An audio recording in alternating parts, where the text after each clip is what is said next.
2024 সালের ছাত্র জনতার অভ্যুত্থান পরবর্তী এই নতুন বাংলাদেশে বাংলাদেশ জামায়াত ইসলামী কর্তৃক আয়োজিত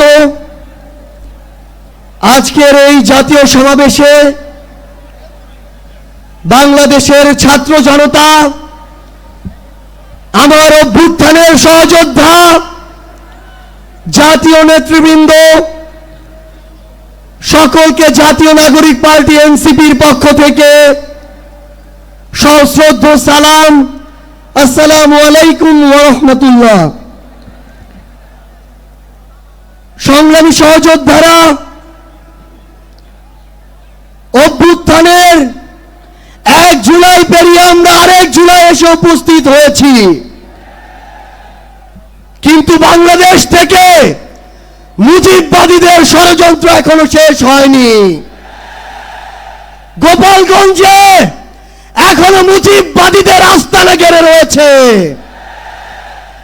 মুজিববাদীরা এখনো বাংলাদেশের বিভিন্ন জায়গায় সক্রিয় রয়েছে। এই মুজিববাদ একটি আদর্শ, শুধু আইনিভাবে এই মুজিববাদের মোকাবেলা করা যাবে না।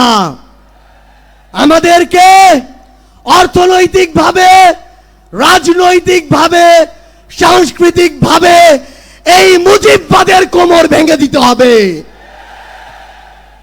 আমাদের মধ্যে রাজনৈতিক মতপার্থক্য থাকতে পারে, কিন্তু এই মুজিববাদের প্রশ্নে, এই স্বৈরাচারের প্রশ্নে অভ্যুত্থানের সকল শক্তিকে ঐক্যবদ্ধ থাকতে হবে। সংগ্রামী সহযোদ্ধারা, এই বাংলাদেশে আবারও নতুন করে মুজিববাদী ভারতপন্থী শক্তিগুলো এখন সক্রিয় হচ্ছে। আমাদের মধ্যে মতপার্থক্য থাকতে পারে, কিন্তু এই বাংলাদেশে বাংলাদেশপন্থী ব্যতীত কোন দেশপন্থী, কোন বাদপন্থী, কোন শক্তির আর জায়গা হবে না। সংগ্রামী সহযোদ্ধারা, এই বাংলাদেশে আর ভারতীয় আধিপত্যবাদের জায়গা হতে দেয়া যাবে না। অন্য যে কোনো দেশের নামের কোন আধিপত্যবাদের জায়গা এই বাংলাদেশে হতে দেয়া যাবে না। সংগ্রামী সহযোদ্ধারা, হাজারের অধিক ছাত্র জনতা জীবন দিয়েছে। আমার হাজার হাজার সহযোদ্ধা আজকে আমার সামনে রয়েছে। আমাদের একটা আকাঙ্ক্ষা ছিল, গত জুলাইয়ে, ওই আগস্টের 5 তারিখে আমাদের যে স্বপ্ন ছিল, আরেক আগস্ট আসতে চলেছে, আমাদের সেই স্বপ্নগুলো পূরণ হয়নি। অন্তর্বর্তীকালীন সরকারের কাছে আমরা সুশীল সরকারের ভূমিকা চাই না।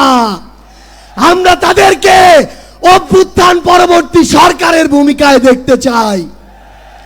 আমরা স্পষ্ট করে বলতে চাই, অভ্যুত্থান পরবর্তী বাংলাদেশে আমাদের বিচার লাগবে।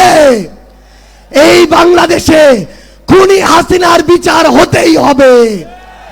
খুনি হাসিনার বিচারের রায় হতেই হবে।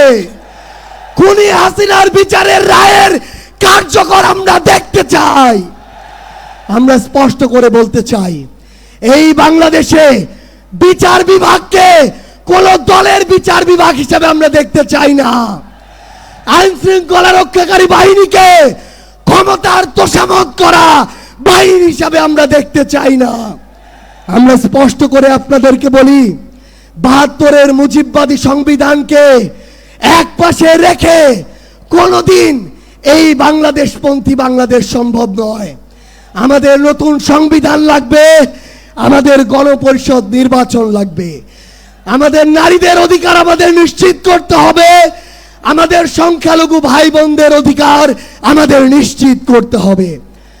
আমরা 1947 সালের উপনিবেশ বিরোধী যে আকাঙ্ক্ষা, 71-এর স্বাধীনতার যে আকাঙ্ক্ষা, 24-এর মুক্তির যে আকাঙ্ক্ষা, সেই আকাঙ্ক্ষাকে ধারণ করে ঐক্যবদ্ধভাবে আমাদের আগামীর বাংলাদেশ গড়তে হবে। আমরা স্পষ্ট করে সর্বশেষ একটি কথা বলে যাই, ফ্যাসিস্ট বিরোধী 24-এর শক্তি আমাদের ঐক্যবদ্ধ থাকতে হবে। তবে ঐক্যবদ্ধ মানে এই নয় যে আমরা কারো অন্ধভাবে দালালি করব।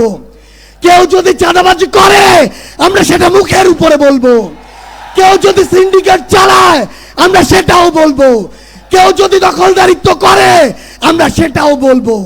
তবে আওয়ামী লীগের প্রশ্নে আমরা ঐক্যবদ্ধভাবে আমাদের লড়াই চালিয়ে যাব। সংগ্রামী সহযোদ্ধারা, রাজনীতিতে প্রতিদ্বন্দ্বিতা থাকবে, প্রতিযোগিতা থাকবে, কিন্তু রাজনীতির যে সৌন্দর্য, এই সৌন্দর্য যেন আমরা ধারণ করি, তাহলেই আগামীর বাংলাদেশ সামনের দিকে এগিয়ে যাবে। রাজনৈতিক প্রতিদ্বন্দ্বিতা যেন ব্যক্তি আক্রমণে কোনোদিন রূপ না নেয়।